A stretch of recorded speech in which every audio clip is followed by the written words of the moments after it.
오늘 우리가 함께 통독하게 되실 욥기 25장에서 31장의 내용은 이러합니다. 빌닷의 세 번째 말을 끝으로 욥을 향한 세 친구들의 논쟁은 마침표를 찍습니다. 이미 8장에서 욥의 자녀들이 죽게 된 것이 그들의 죄 때문이라 욥을 다그쳤던 빌닷은 계속해서 욥의 고난을 죄악의 문제로 해석하고 있습니다. 욥을 평가하고 정죄했던 빌닷의 발언에 대해 욥은 빌닷의 단편적인 지식을 종롱하며 자신이 가지고 있는 지식으로 빌닷을 공격합니다. 이어지는 욥기 27장에서 31장은 세 친구들에 대한 욥의 긴 재반론입니다. 고난당한 욥을 더욱 힘들게 했던 것은 그의 고통과 아픔을 이해하려고 하지는 않고 욥을 정죄하기에만 급급했던 친구들의 태도였습니다. 그러나 욥은 끝까지 믿음을 지키며 하나님께서 그에게 고난을 주셨지만 숨이 붙어있는 한 불의를 말하지 않을 것이며 자신의 순전함을 결코 버리지 않겠다고 말합니다. 욥은 그때에는 이라는 구절을 반복해서 사용하면서 이전에 자신의 삶이 불의하지 않았음을 말하고 있습니다. 그리고 하나님 앞에 바로 서기 위해 마음을 다집니다. 그러나 하나님께 부르짖으며 하나님의 도움을 구해도 그분이 응답하시지 않는 상황이 계속되자 욥은 이제 죽음을 예감하며 슬픔에 잠깁니다. 그러나 이런 욥의 생각과는 달리 하나님께서는 욥이 당한 모든 고난을 지켜보고 계셨고 그가 이 믿음의 시험을 잘 통과하기만을 기다리고 계십니다. 이어지는 욥기 31장은 욥이 하나님을 향해 끝까지 자신의 정결함을 주장하며 그의 말들은 지금 자신이 당하고 있는 일이 부당하다고 주장하는 그러한 느낌을 줍니다. 이러한 내용들을 기억하셔서 통독에 도움이 되시기를 바랍니다. 욥기 25장. 수아 사람 빌닷이 대답하였다. 하나님께는 주권과 위엄이 있으시다. 그분은 하늘나라에서 평화를 이루셨다. 그분이 거느리시는 군대를 헤아릴 자가 누구냐? 하나님의 빛이 가서 닿지 않은 곳이 어디에 있느냐? 그러니 어찌 사람이 하나님 앞에서 의롭다고 하겠으며 여자에게서 태어난 사람이 어찌 깨끗하다고 하겠는가? 비록 달이라도 하나님에게는 밝은 것이 아니며 별들마저 하나님이 보시기에는 청명하지 못하거늘 하물며 구더기 같은 사람, 벌레 같은 인간이야 말할 나위가 있겠는가? 욥기 26장. 욥이 대답하였다. 나를 그렇게까지 생각하여 주니 고맙다. 나처럼 가난하고 힘없는 자를 도와주다니. 너는 우둔한 나를 잘 깨우쳐 주었고 네 지혜를 내게 나누어 주었다. 그런데 누가 네가 한 그런 말을 들을 것이라고 생각하느냐? 너는 누구에게 영감을 받아서 그런 말을 하는 거냐? 죽은 자들이 떤다. 깊은 물 밑에서 사는 자들이 두려워한다. 수월도 하나님께는 훤하게 보이고 멸망의 구덩이도 그분의 눈에는 훤하게 보인다. 하나님이 북쪽 하늘을 허공에 펼쳐 놓으시고 이 땅덩이를 빈 곳에 매달아 놓으셨다. 구름 속에 물을 채우시고 물이 구름 밑으로 터져 나오지 못하게 막고 계시는 분이 바로 하나님이시다. 하나님은 보름달을 구름 뒤에 숨기신다. 물 위에 수평선을 만드시고 빛과 어둠을 나누신다. 그분께서 꾸짖으시면 하늘을 떠받치는 기둥이 흔들린다. 능력으로 바다를 정복하시며 지혜로 라합을 쳐부순다. 그분의 콧김에 하늘이 맑게 개며 그분의 손은 도망치는 바다 괴물을 찔러 죽인다. 그러나 이런 것들은 그분이 하시는 일의 일부에 지나지 않고 우리가 그분에게서 듣는 것도 가냘픈 속삭임에 지나지 않는다. 하물며 그분의 권능에 찬 우레소리를 누가 이해할 수 있겠느냐. 욥기 27장. 욥이 비유로 말하였다. 내가 살아계신 하나님 앞에서 맹세한다. 그분께서 나를 공정한 판결을 받지 못하게 하시며 전능하신 분께서 나를 몹시 괴롭게 하신다. 내게 호흡이 남아있는 동안은 하나님이 내 코에 불어넣으신 숨결이 내 코에 남아있는 한 내가 입술로 결코 악한 말을 하지 않으며 내가 혀로 거짓말을 하지 않겠다. 나는 결코 너희가 옳다고 말할 수 없다. 나는 죽기까지 내 결백을 주장하겠다. 내가 의롭다고 주장하면서 끝까지 굽히지 않아도 내 평생에 양심의 꺼림직한 날은 없을 것이다. 내 원수들은 악한 자가 받는 대가를 받아라. 나를 대적하는 자는 악인이 받을 벌을 받아라. 하나님이 경건하지 않는 자의 생명을 끊고 그의 영혼을 불러가실 때에 그의 희망이란 과연 무엇이겠느냐. 환란이 그에게 닥칠 때에 하나님이 그의 부르짖음을 들어주시겠느냐. 그들은 전능하신 분께서 주시는 기쁨을 사모했어야 했고 그분께 기도했어야 했다. 날더러도 하나님의 응답이 얼마나 큰지 가르치라고 해보아라. 전능하신 분께서 계획하신 바를 설명하라고 해보아라. 그러나 그만두겠다. 이런 일은 너희도 이미 알고 있는 것이 아니냐. 그런데 너희는 어찌하여 그처럼 터무니없는 말을 하느냐. 하나님이 악한 자에게 주시는 벌이 무엇인지 전능하신 분께서 폭력을 행하는 자에게 주시는 벌이 무엇인지 아느냐. 비록 자손이 많다 해도 모두 전쟁에서 죽고 말 것이다. 그 자손에게는 배불리 먹을 것이 없을 것이다. 살아남은 사람은 또 연병으로 죽어 매장되니 살아남은 과부들은 기가 막혀서 울지도 못할 것이다. 돈을 셀 수도 없이 긁어 모으고 옷을 산더미처럼 쌓아놓아도 엉뚱하게도 의로운 사람이 그 옷을 입으며 정직한 사람이 그 돈더미를 차지할 것이다. 악한 자들이 지은 집은 거미집과 같고 밭을 지키는 일꾼의 움막과 같다. 부자가 되어서 잠자리에 들지만 그것으로 마지막이다. 다음 날에 눈을 떠보면 이미 알거지가 되어 있다. 두려움이 홍수처럼 그들에게 들이닥치며 폭풍이 밤중에 그들을 쓸어갈 것이다. 동풍이 불어와서 그들을 그 살던 집에서 쓸어갈 것이다. 도망치려고 안간힘을 써도 동쪽에서 오는 폭풍이 사정없이 불어닥쳐서 그들을 날려버릴 것이다. 도망가는 동안에 폭풍이 불어닥쳐서 무서운 파괴력으로 그들을 공포에 떨게 할 것이다. 욥기 28장. 은을 캐는 광산이 있고 금을 정련하는 재련소도 있다. 철은 흙에서 캐어내며 구리는 광석을 녹여서 얻는다. 광부들은 땅속을 깊이 파고 들어가서 땅속이 아무리 캄캄해도 그 캄캄한 구석구석에서 광석을 캐어낸다. 사람이 사는 곳에서 멀리 떨어진 곳, 사람의 발이 가 닿지 않는 곳에 사람들은 갱도를 판다. 줄을 타고 매달려서 외롭게 일을 한다. 땅 위에서는 먹거리가 자라지만 땅속은 같은 땅인데도 용암으로 들끓고 있다. 바위에는 사파이어가 있고 돌가루에는 금이 섞여 있다. 솔개도 거기에 이르는 길을 알지 못하고 매의 날카로운 눈도 그 길을 찾지 못한다. 겁없는 맹수도 거기에 발을 들여놓은 일이 없고 무서운 사자도 그곳을 밟아본 적이 없다. 사람은 굳은 바위를 깨고 산을 그 밑 뿌리까지 파들어간다.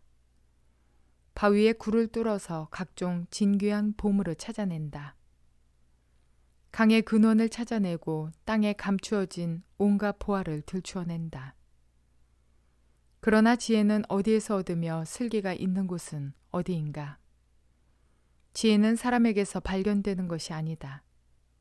사람은 어느 누구도 지혜의 참 가치를 알지 못한다. 깊은 바다도 나는 지혜를 감추어 놓지 않았다 하고 말한다. 넓은 바다도 나는 지혜를 감추어 놓지 않았다 하고 말한다. 지혜는 금을 주고 살 수 없고 은으로도 그 값을 치를 수 없다. 지혜는 오빌의 금이나 값진 루비나 사파이어로도 그 값을 치를 수 없다. 지혜는 금보다 값진 것, 금잔이나 값진 유리잔보다 더 값진 것이다.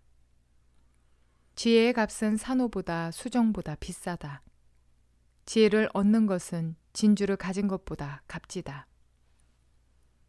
에티오피아의 토파즈로도 지혜와 비교할 수 없고 정금으로도 지혜의 값을 치를 수 없다. 그렇다면 지혜는 어디에서 오며 슬기가 있는 곳은 어디인가? 모든 생물의 눈에 숨겨져 있고 공중의 새에게도 감추어져 있다. 멸망의 구덩이와 죽음도 지혜를 두고 이르기를 지혜라는 것이 있다는 말은 다만 소문으로만 들었을 뿐이다 하고 말한다. 그러나 하나님은 지혜가 있는 곳에 이르는 길을 아신다. 그분만이 지혜가 있는 곳을 아신다. 오직 그분만이 땅 끝까지 살피실 수 있으며 하늘 아래에 있는 모든 것을 보실 수 있다.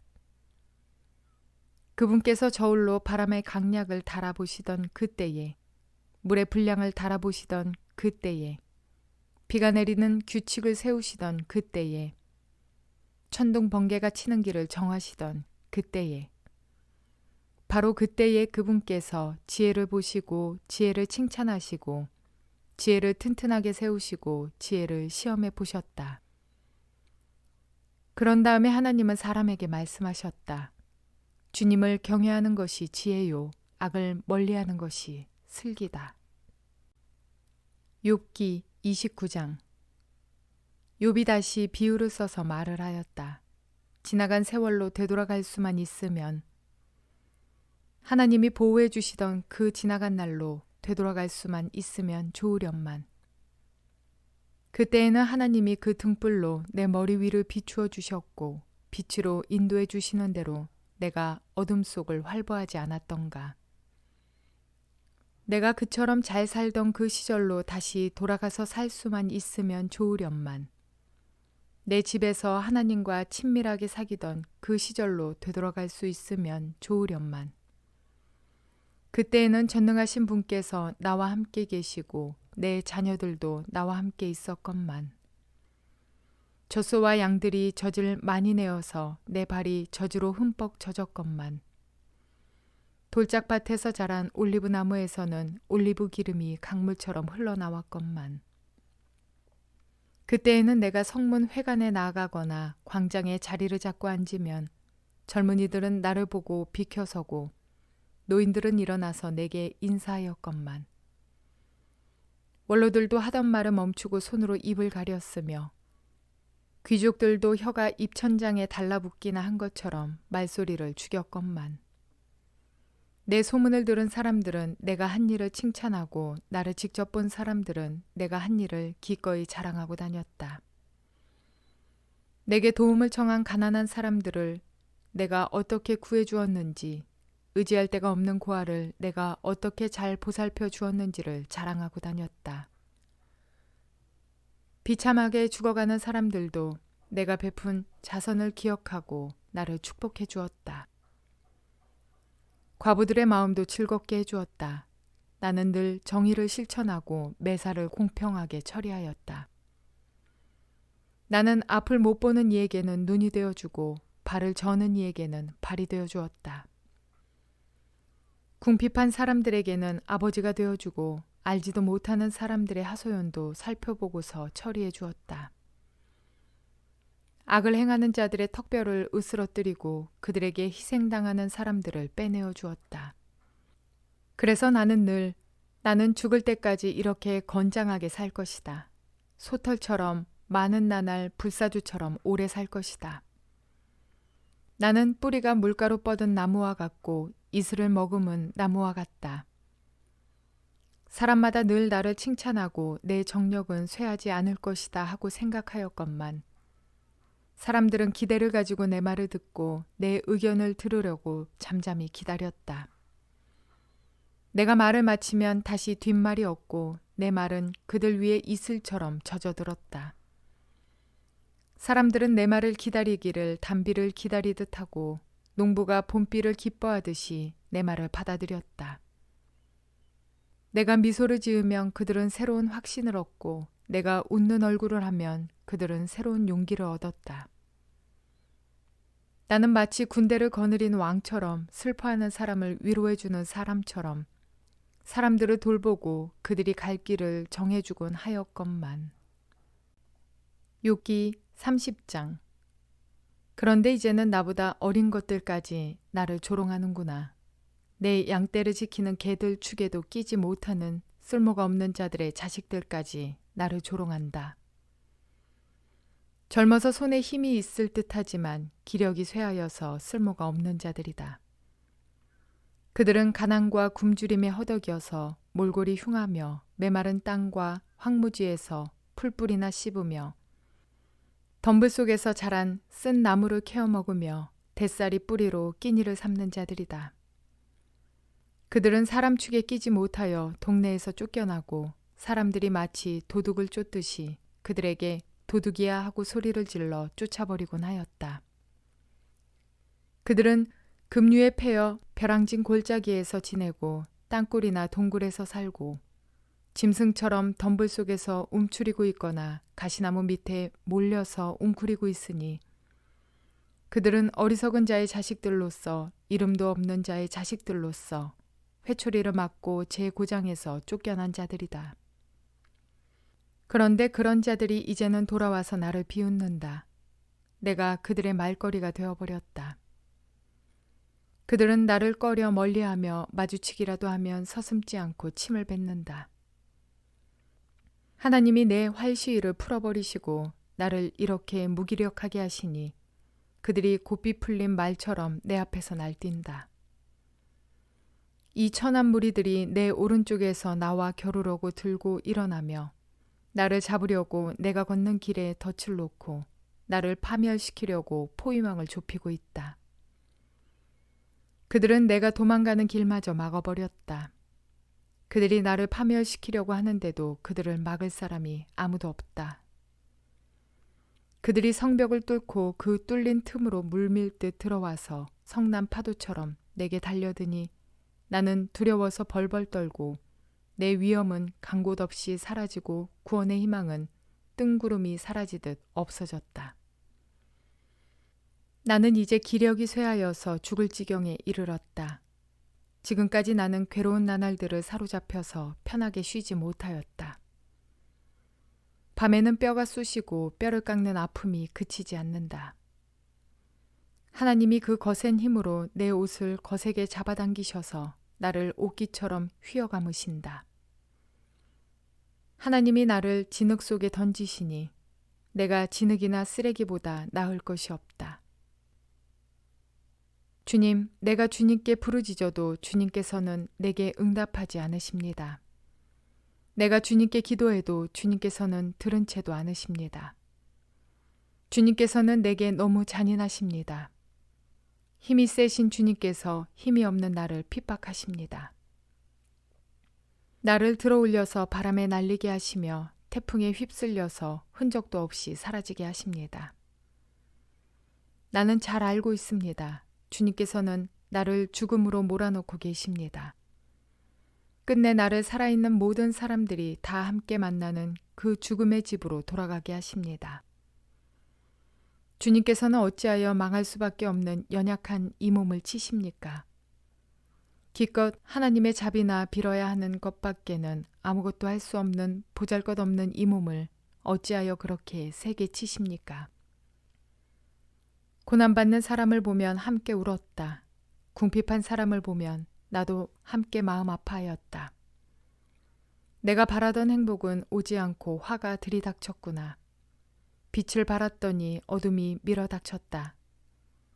근심과 고통으로 마음이 갈기갈기 찢어지고 하루도 고통스럽지 않은 날이 없이 지금까지 살아왔다. 햇빛도 비치지 않는 그늘진 곳으로만 침울하게 돌아다니다가 사람들이 모여있는 곳에 이르면 도와달라고 애걸이나 하는 신세가 되고 말았다. 나는 이제 이리의 형제가 되고 타조의 친구가 되어버렸는가. 내가 내 목소리를 들어보아도 내 목소리는 구슬프고 외롭다. 살갗은 검게 타서 벗겨지고 뼈는 열을 받아서 타버렸다. 수금 소리는 통곡으로 바뀌고 피리 소리는 애곡으로 바뀌었다. 욥기 31장. 젊은 여인을 음탕한 눈으로 바라보지 않겠다고 나 스스로 엄격하게 다짐하였다. 여자나 유혹하고 다니면 위에 계신 하나님이 내게 주실 몫이 무엇이겠으며 높은 곳에 계신 전능하신 분께서 내게 주실 유산은 무엇이겠는가. 불의한 자에게는 불행이 미치고 악한 일을 하는 자에게는 재앙이 닥치는 법이 아닌가. 하나님은 내가 하는 일을 낱낱이 알고 계신다. 내 모든 발걸음을 하나하나 세고 계신다.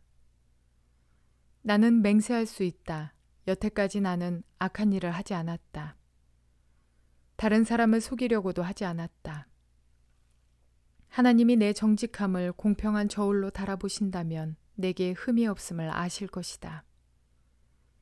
내가 그릇된 길로 갔거나 나 스스로 악에 이끌리어 따라갔거나 내 손에 죄를 지은 흔적이라도 있다면 내가 심은 것을 다른 사람이 거두어 먹어도 내가 지은 농사가 망하더라도 나는 할 말이 없을 것이다.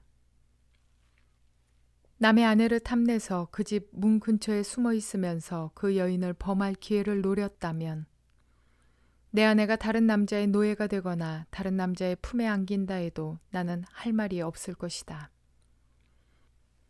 남의 아내를 범하는 것은 사형 선고를 받아야 마땅한 범죄다. 그것은 사람을 파멸시키는 불, 사람이 애써서 모은 재산을 다 태우는 불이다. 내 남종이나 여종이 내게 탄원을 하여 올 때마다 나는 그들이 하는 말에 귀를 기울이고 공평하게 처리하였다. 그렇게 하지 않았더라면 내가 무슨 낯으로 하나님을 뵈며 하나님이 나를 심판하러 오실 때에 내가 무슨 말로 변명하겠는가. 나를 창조하신 바로 그 하나님이 내 종들도 창조하셨다. 가난한 사람들이 도와달라고 할 때에 나는 거절한 일이 없다. 앞길이 막막한 과부를 못 본 채 한 일도 없다. 나는 배부르게 먹으면서 고아를 굶긴 일도 없다. 일찍부터 나는 고아를 내 아이처럼 길렀으며 철이 나서는 줄곧 과부들을 돌보았다. 너무나도 가난하여 옷도 걸치지 못하고 죽어가는 사람이나 덮고 잘 것이 없는 가난한 사람을 볼 때마다 내가 기른 양털을 깎아서 그것으로 옷을 만들어 그들에게 입혔다. 시린 허리를 따뜻하게 해주었더니 그들이 나를 진심으로 축복하곤 하였다. 내가 재판에서 이길 것이라고 생각하고 고아를 속이기라도 하였더라면 내 팔이 부러져도 할 말이 없다. 내 팔이 어깨 쭉지에서 빠져나와도 할 말이 없다. 하나님이 내리시는 심판이 얼마나 무서운지를 잘 알고 있었으므로 나는 차마 그런 파렴치한 짓은 할 수 없었다. 나는 황금을 믿지도 않고 정금을 의지하지도 않았다. 내가 재산이 많다고 하여 자랑하지도 않고 벌어들인 것이 많다고 하여 기뻐하지도 않았다. 해가 찬란한 빛을 낸다고 하여 해를 섬기지도 않고 달이 밝고 아름답다고 하여 달을 섬기지도 않았다. 해와 달을 보고 그 장엄함과 아름다움에 반하여 그것에다가 절을 하는 사람들이 있다. 해와 달을 경배하는 표시로 제 손에 입을 맞추기도 한다. 그러나 나는 그렇게 하지 않았다. 그런 일은 높이 계신 하나님을 부인하는 것이므로 벌로 사형을 받아도 마땅하다. 내 원수가 고통받는 것을 보고 나는 기뻐한 적이 없다. 원수가 재난을 당할 때에도 나는 기뻐하지 않았다. 나는 결코 원수들이 죽기를 바라는 기도를 하여 죄를 범한 적이 없다. 내 집에서 일하는 사람은 모두 내가 언제나 나그네를 기꺼이 영접한다는 것을 잘 알고 있다. 나는 나그네가 길거리에서 잠자도록 내버려 둔 적이 없으며 길손에게 내 집 문을 기꺼이 열어주지 않은 적도 없다. 다른 사람들은 자기 죄를 감추려고 하지만 그러나 나는 내 허물을 아주 감추지 않았다. 사람들이 무슨 말로 나를 헐뜯든지 나는 그것을 전혀 두려워하지 않았다. 남에게서 비웃음을 받을까 하여 입을 다물거나 집 안에서만 머무르거나 하지도 않았다. 내가 한 이 변명을 들어줄 사람이 없을까 맹세코 나는 사실대로만 말하였다. 이제는 전능하신 분께서 말씀하시는 대답을 듣고 싶다. 내 원수가 나를 고발하면서 뭐라고 말하였지? 내가 저지른 죄가를 기록한 소송장이라도 있어서 내가 읽어볼 수만 있다면 나는 그것을 자랑스럽게 어깨에 메고 다니고 그것을 왕관처럼 머리에 얹고 다니겠다. 나는 내가 한 모든 일을 그분께 낱낱이 말씀드리고 나서 그분 앞에 떳떳이 서겠다. 내가 가꾼 땅이 훔친 것이라면, 땅 주인에게서 부당하게 빼앗은 것이라면, 땅에서 나는 소산을 공짜로 먹으면서 곡식을 기른 농부를 굶겨 죽였다면, 내 밭에서 밀 대신 찔레가 나거나 보리 대신 잡초가 돋아나더라도 나는 기꺼이 받겠다. 이것으로 욥의 말이 모두 끝났다. 욥은 고난을 당하며 절망의 심정을 토로했습니다. 현재 당하는 고통이 회복될 기미가 보이지 않기 때문이기도 하고 고통의 이유에 관한 실마리를 찾을 수 없기 때문이기도 합니다. 그러나 완전히 주저앉아 버린 것은 아닙니다. 겉으로 보기에는 그저 과거에 행복했던 때를 떠올리며 현재 상황에 무릎 꿇고 있는 것처럼 보이지만 그의 마음 한구석에서는 한 줄기 소망의 끈을 붙잡고 있었습니다. 욥이 고난 가운데서도 절망이 아닌 소망을 가지고 끝까지 하나님을 붙들 수 있는 이유는 자신을 향한 한결같은 하나님의 얼굴빛을 인지하고 있었기 때문입니다. 그리스도인은 캄캄한 날에도 하늘을 바라보며 소망을 품을 수 있습니다. 먹구름과 폭풍우 너머에 잠시 잠깐 가려져 있을 뿐 여전히 이 땅과 바다를 향해서 환한 햇살이 뿌려지고 있다는 사실을 알고 있는 까닭입니다. 그러므로 저와 여러분의 지금의 고난이 영원하지 않으며 그 고난 뒤에 있을 하나님의 상급을 믿음으로 기대하며 견뎌내는 복된 날들이 되시기를 주님의 이름으로 축원을 드립니다.